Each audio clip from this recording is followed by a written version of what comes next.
been 5 years of Leah and I living in this apartment, and as you can tell, we're moving. Yeah, it's empty. Are you sad? Yeah. Hey team, welcome back to another Levi Save the World Hildebrand episode, the channel where we prove that you don't need to be a hero to save the planet. Today, we're saying goodbye to our apartment of 5 years, and we're putting all of our stuff into storage. This is actually a pretty huge change for the channel because literally every single video that I've made, other than the stuff from the really early days when I was in the Netherlands, was shot or created in some way in this apartment. So we kept this moving process pretty much under wraps with just a few exceptions. All the folks on Patreon knew about this right from the beginning. We updated them basically as soon as we signed the documentation saying that we were gonna leave our apartment. The same day we decided, we posted our monthly secret podcast, and Patreon supporters, you knew the same day we did. And then we kind of leaked it on Instagram this week because it was getting pretty hard to hide the boxes and the fact that there's like nothing on the walls anymore. If you're interested in seeing more of the behind the scenes stuff that goes on this channel, both of our Instagrams and Twitters are linked down in the description, as well as the Patreon page where people get access to exclusive stuff like our Patreon podcast, and they're the first to know when we make very random decisions. Big life decisions. Like this one. They find out. So obviously we are sitting here in our mainly packed up apartment, but before we get into how we moved, let's get into why we left in the first place. Yeah. But just so we're clear, this is a happy move because the next place that we live in is going to be an apartment that we purchased with my parents. The only real hitch is that it's not built yet. Yeah, literally you can hear it under construction. Yeah. All right, but in the interest of transparency, I want to make it clear that this is not a video of us flexing on you about like how much money we make now that we got this big old YouTube channel. If you want to know how much Levi makes on the YouTube channel, you can check out the video that he's already made about that. Where you gonna link it here? Yeah. Here? Maybe both. Really, we could not have afforded this apartment without Levi's parents, so that's like a huge thing for us to be able to get into the housing market. This is the cumulative effort of my parents' life savings, some inheritance from my grandparents, and help from Leah's family as well. This is a long-term investment for our families, and we are the ones that just happen to be able to live in it and pay the mortgage slowly over the next 25 years. Woo! Maybe 30. So we decided that while we waited for this apartment to get built, we would take the opportunity to save some rent money and to stay with our families. We're gonna be spending 1 month up the coast with Leah's family in Nanaimo, and then we're gonna be spending another month with my parents in rural Canada, which we are very excited to show you. Just so you know that we are doing this as safely as possible, really trying to take note of what our healthcare providers are telling us here in BC. Luckily, we've moved into stage 2, and so that we have the opportunity to go and live with our families right now. But we are kind of getting ahead of ourselves here. Let's first break down how we made this move happen and how we made it as sustainable as we possibly could. Let's do it. Hi team. So we had plans to vlog the entire move out process, and it was Stressful? yeah, It'd be a lot. It's a lot. Definitely didn't really seem like a thing that was going to help the process go any smoother. So here we are in the future at Leah's parents' house, and we're gonna walk you through how it all went down. First of all, this was a pretty spontaneous decision. It is the 30th of April. At 9 a.m. this morning, we came to the decision that we were going to leave our apartment, basically now or never. But we know that if you're under pressure to try and get something done, sometimes the easiest option is also the most wasteful option. So what we tried to do is balance to make our move as easy as possible, but also as zero waste as possible. And full disclosure, a lot of these measures are because of Leah. Number 1, sell what you can. We posted a lot of our things on different selling sites like Garage Sale or Facebook Marketplace, and that really helped us to get rid of things that we didn't want anymore that other people could have. We also understand that if you're going to put something into Value Village or a Salvation Army or something like that, there's a chance that it never sells because it gets battered in the process or something. But if you sell it online and somebody's willing to come and pick it up and pay money for it, they're more likely to cherish it, love it, and keep it for a long time. So we were able to sell the desk upstairs, our bistro set up downstairs, and our kitchen island, which was the hardest to say goodbye to because that thing has been so useful. Comes apart. Yeah. Do you have a YouTube channel? I do, yeah. I just discovered. So selling all of these things actually made our lives a little more difficult for a little while. Leah and I were basically working from home as we normally do, but like amongst boxes and all these other things without the luxuries of those spaces that we had before. But the nice thing about selling them beforehand is that we had to clean out our desk, organize everything that was in our little pantry, and do all of those things that we would have normally done on the move day, but slowly get it done beforehand. And this might not seem like a zero waste hack, but being prepared and methodical about how you do that move out prevents you from sitting there on the move day with all the stuff you have to get rid of and just opting for the easy option, which is to throw it in the trash. Number 2 is donate. When you can't sell the stuff that you want to get rid of, make sure that that stuff makes it into a donation stream. As much as possible, try to donate to local businesses. We tried to donate to the Women in Need Society that's in Victoria, but because of COVID-19, a lot of these local businesses weren't accepting things. So unfortunately, we had to donate our clothes to Value Village, and Value Village is not bad. They still do contribute to charities in local areas, but there is a misconception that they give all of their money to these organizations, when in fact, Value Village and Savers are for-profit businesses that are worth over $1 billion. And there's a lot of really valuable community groups that run these nonprofits that need your goods and your money to support what they do. So whenever you can, try and find a local organization to support instead.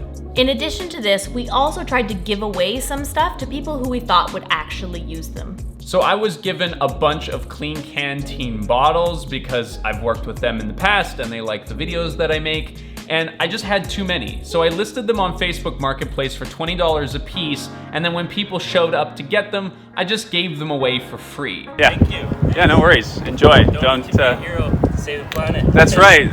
Yeah, that's right. Appreciate it. Yeah. I also took some of my textbooks from my PhD and I was able to give them back to my old department at the university so that a whole bunch of other students can have access to them. I had a bunch of old film equipment laying around my apartment, so I donated them to a local nonprofit that I know is always looking for gear. And actually, this nonprofit was a big way of how Levi got started filmmaking, because he used to be a member of it and borrow all of their stuff until he was like, oh, okay, now I know what I want and I can buy those things for myself. And then we said goodbye to our plants. Oh. I know. Luckily, some friends of ours have a house with a big yard and they love gardening, so we were able to bring all of our plants to them, and I'm so happy. They're gonna send us update videos of how they're doing. And number 3, reduce your waste.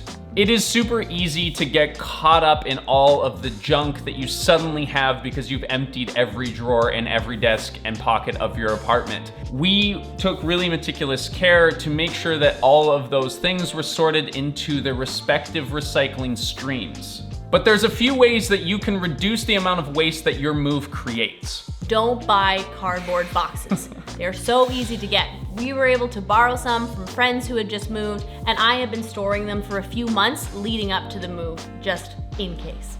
In addition to this, we didn't buy any packing paper or packing supplies. We used dish rags and towels and blankets and old paper bags and stuff from around the house to make sure that all of our stuff that was packed away stayed safe.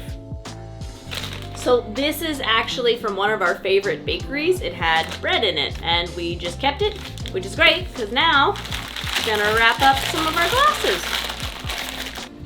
So Leah and I have actually been out of toilet paper for quite some time during the pandemic, but it didn't really matter because we had the Tushy.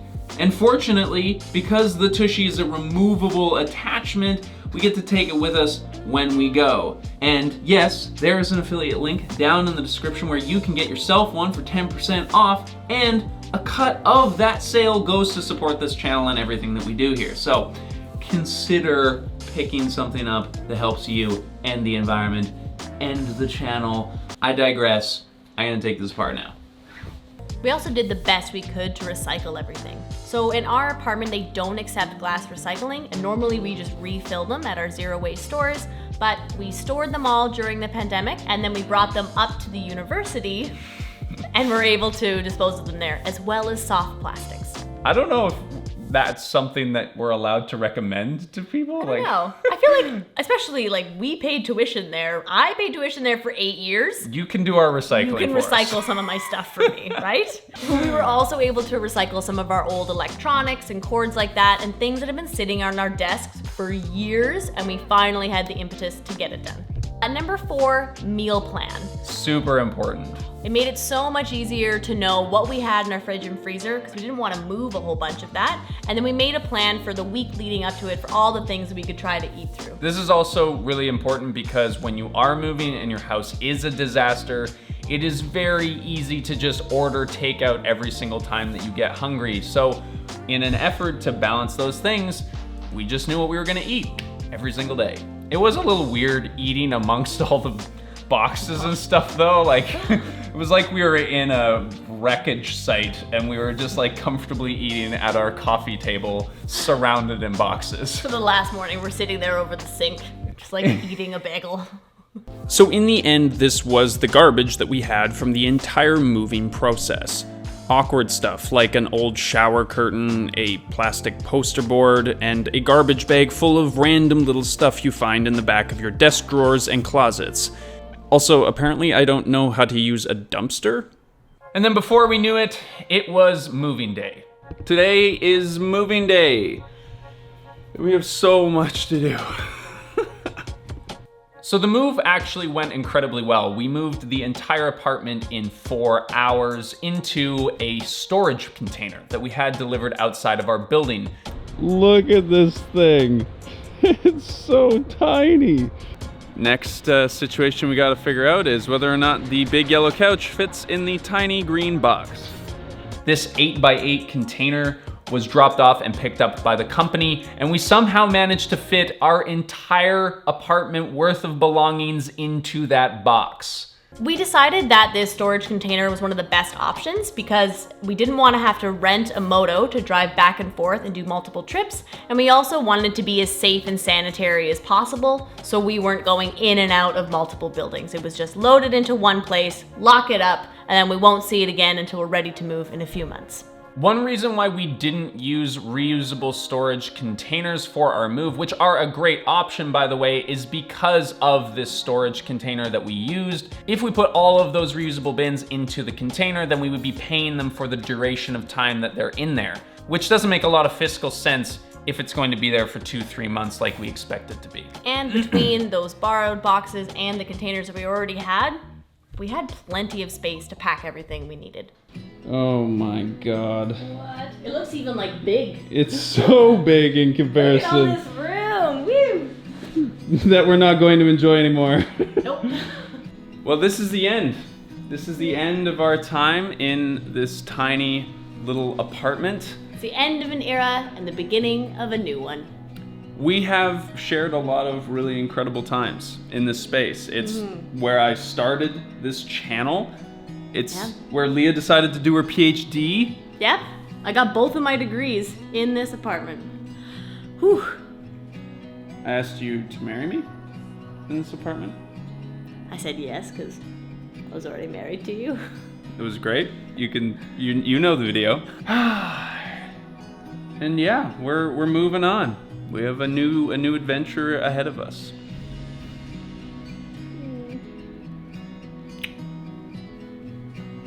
Wow. Being in the tiny apartment with none of our stuff in it was pretty surreal.